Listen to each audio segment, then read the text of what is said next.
So I'd like to share with you a model that gets at the heart of what we're discussing when we say partnerships between leaders and employees, partnerships between your organization and the employees.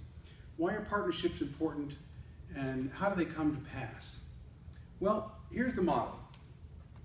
Imagine that this is a path. Okay, so it's a path that your organization is on. So I'm just going to put the word organization over here. You can fill it in for whatever the name of your company is. But imagine that that's your organization and it's working towards something. And that something, in the broadest of terms, I will call success. So that's a pretty broad term, but I put quotation marks around it because success is different for every organization. The question becomes, how do you define it? And most organizations will tell you that they have company values that are important to them. They also have goals to see whether or not they're being successful. And then lastly, we find that there's also a strategy to achieve those goals. It's one of the reasons that you're in this class today, is your company believes in employee development, that's a value, and it's part of their strategy to make our leaders more successful. It's not enough to just achieve the goal. You can achieve the goal, but if it's inconsistent with our values, that's not success. Okay, so that's one path, but I mentioned this notion of partnership between the organization and the individuals that work here. So let's look at another path. And on this path, we'll put the employee. Employees are all on their own unique path in life, and they're working towards something, and that something, once again, I'm going to use the word success. And once again, I put quotation marks around it because success is different for everyone. It's different for Joe than it is for Linda, than it is for Bill. I mean, we all have our own vision of it, but similar to organizations, we all have our own personal values that make up that success. We have our own personal goals, and it would be nice if we had a strategy to achieve those things. So the two paths wind up intersecting, and where they intersect is this diamond in the middle. And if you think about it, what that diamond really is, it's the job. And it's the basis for a partnership, because both parties care about this job. Your company, your organization needs you or needs someone to do this job if they're going to achieve success.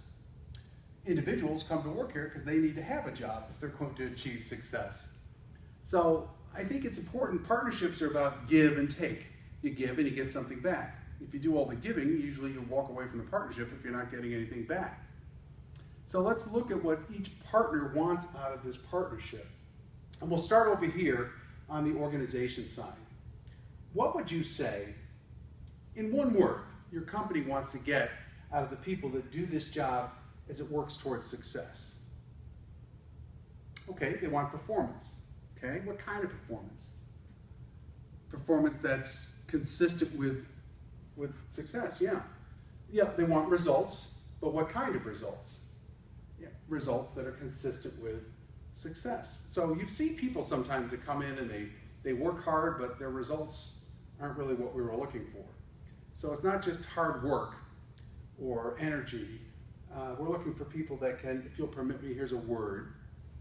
That's sort of an umbrella word that goes over performance and results and energy and commitment and loyalty and all those things. But the word would be contribution. We're looking for people who can make a contribution towards the organization's success. And how much contribution do they want? Right, the most that they could get, 100%. So we'll call that maximum. I'll just put the abbreviated max up there. So when your organization is looking at the job and working towards success, they're looking for people who make a maximum contribution. So since this diamond is the outline or the framework of the job, if they saw someone contributing at this level, that's maximum contributor. Those are your stars. But if you look around, not everybody's going to be a star. You'll find that there are people who contribute at a high level, but maybe not the most that they could contribute, not the maximum. There are people who do what they need to do to get the job done, solid, steady performers. There are people whose contribution perhaps could be stepped up a little bit. And you might even find there's a few people, it's an extreme, that are down here. The ones you look at and say, how does that person keep their job? It seems like they're not doing anything. So that's what the organization wants, but it's a partnership, so we need to look at what the employee wants. And again, in a word, what would you say the employee wants to get out of the job as they work towards their success? Yeah, okay, money, so we could put that up there because it's oftentimes a goal that people have to help them satisfy their values. But what else? Promotions, development opportunities, yeah, all of the work-life balance, right. They're all representative of those goals and values. But what might be an umbrella word that would go over that? Satisfaction. Thank you. Yeah, regardless of what your goals and values are, because they can be different from person to person, I think we all would like to say that we're satisfied in our job. And just as the organization wants maximum contribution, I think we'd all like to say that we have maximum satisfaction in our jobs. So when an employee looks at the job and thinks about where am I at in regards to my success, if they see themselves at this level, they're saying, I love my job. It's great, that's where I want to be. But if you look around any organization, just as you'll find people at different levels of contribution, you can find people at different levels of satisfaction. I love my job, then there's, oh, I got a great job. I change some things if I could, but all in all, it's a great job. You might have people that view it as a job, a paycheck. It's a good place, I get paid, it's good. There could be some people who maybe are a little dissatisfied. They didn't like their last performance review, one of their coworkers bugs them, their manager doesn't talk to them enough. Maybe they're a little disgruntled. You could even have people down here. I think, again, this is an extreme, but this is a kind of a, I hate to get out of bed in the morning and go to that place. In any organization, you'll find that there are people all over this grid. And as a leader, as a manager, as a supervisor, if you think of this job box, this grid, as your playing field, and your people, your team members are the players on that field, I think it's important to know where they're at. Why would that be important? Yeah, exactly. What if you have somebody that's contributing here, but they're really unhappy there? Let's take a few examples. What if we had somebody here? They love their job, maximum satisfaction, but they're not doing anything. How might that be? Yeah, it could be that they're just coasting, you know. Right, it could be that they're not sure what exactly the job is. Sometimes people think they're doing a good job. Well, how could they think that? They're down here. Well, maybe it's because they don't know. You have to stop and think, am I giving them the feedback that they need? Am I holding people accountable? What about this line up here? Are they clear what that is? You know, when did I last set expectations with them? So maybe I need to do that again. Because who's this good for if somebody's there? Well, you could say it's good for this person, but in reality, how long can people stay there? Right. Someone's either going to make them miserable because they're not doing anything, or maybe they're not even going to get to stay around. But that's why we have to ask questions, because the reasons why they're there may go well beyond what seems to be the obvious. What seems to be the obvious may be that they're not working and they don't care. How do these coworkers who are working feel about that person? Yeah, it's a fairness issue. And then I always say, how do they feel about you, the person who's allowing them to stay there, who's not holding them accountable? So it's an issue with this person, but as you look at it, it's a bigger and bigger issue. So it's not good for either party for that person to be there. The opposite, what if we had somebody over here?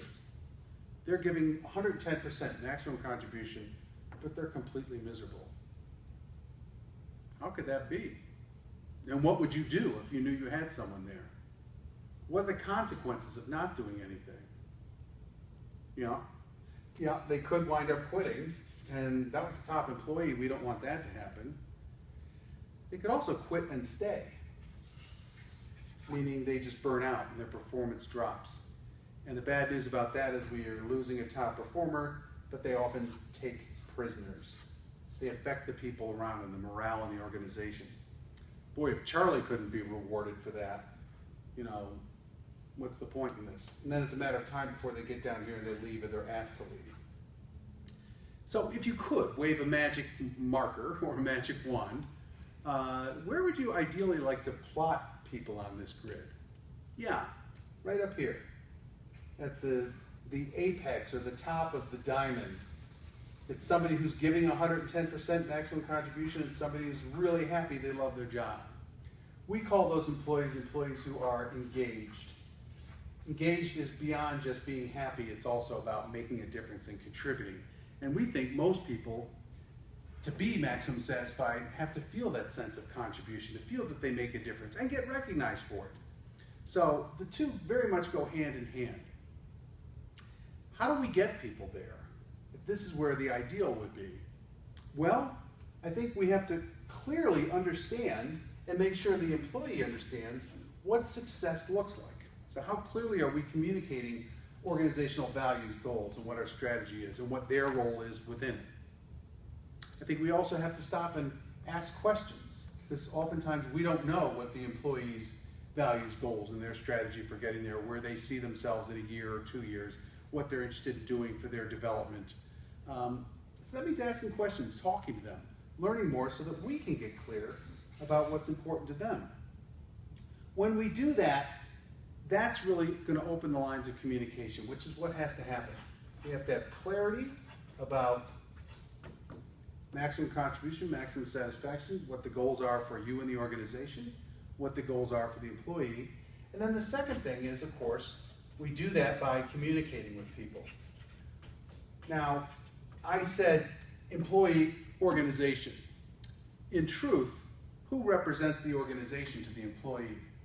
Right, the manager. So that's really you over here, because you're the person that's going to have that communication with them, to understand what their needs are and to, you know, see what it is that they're looking for from their leader. When you start to do that, that's truly when we start to form a pathway between what's important to the organization and what's important to the individual. And when we care about both of those needs, that's when we're truly forming this partnership that I referred to. So, reaction, what questions do you have about this? Okay, well, we're going to be referring back to it throughout the session because it does explain a lot, and I think it's always important to be thinking about your people, doing some reflection. Where are they at in this grid, and how can I help them move to that apex?